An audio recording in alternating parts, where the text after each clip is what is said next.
Hello and welcome. I'm here with Tenille Bentley, the amazing Tenille Bentley, who's going to be joining us at the Inspired Marketing Mastermind event in May. And Tenille and I are talking today about how you can get everything on your dream board. And manifesting is being made, really famous, I suppose, from the movie The Secret. But a lot of people also feel that there's maybe a little bit lacking from that as well, because it's nice to send yourself a check in the mail for a large amount of money, but sitting on your butt and not doing anything about it won't necessarily help you bring in that $1 billion. That's it. So Tenille, I'd love to hear about how you've been able to create everything on your dream board. Yeah. And particularly around, as I know I've seen this with myself, where maybe we can sometimes get too specific, which can actually close us off to opportunities. So what do you think about that? Yeah, so one of the things it's a great question, because one of the things that I've talked about a lot is how I got everything on my dream board. I was in the very lucky, if you'd like to say the word luck, but again, it's a combination of things, but very fortunate position that I was able to look at my dream board and go, I've done everything. Now what do I do?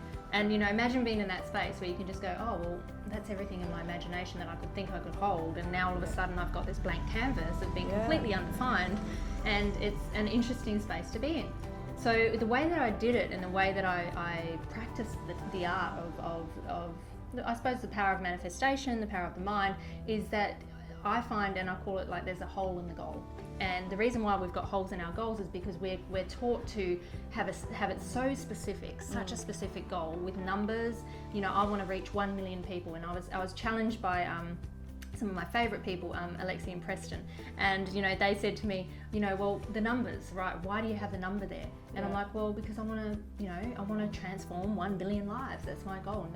And the query that they had, which was profound for me at that time, was, well, if you can't do it with one life, how in hell are you going to do it with 1 billion? So forget the number, because the number is an ego-based request. So when you're creating your dream board, what I tend to do, or what I've done, is I've put down a little bit of specificity around it, but I've allowed for it to be so broad that it allows for what I don't know that I don't know. Because I could be calling in the wrong thing that I think I want to have, yet my authentic path is down this way.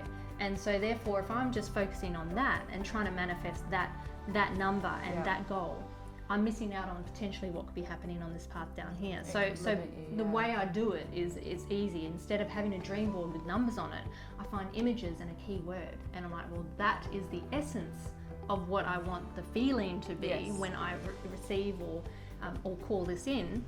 However, I'm not going to put rigidity around what that looks like, because I don't know. It could come in a completely different form.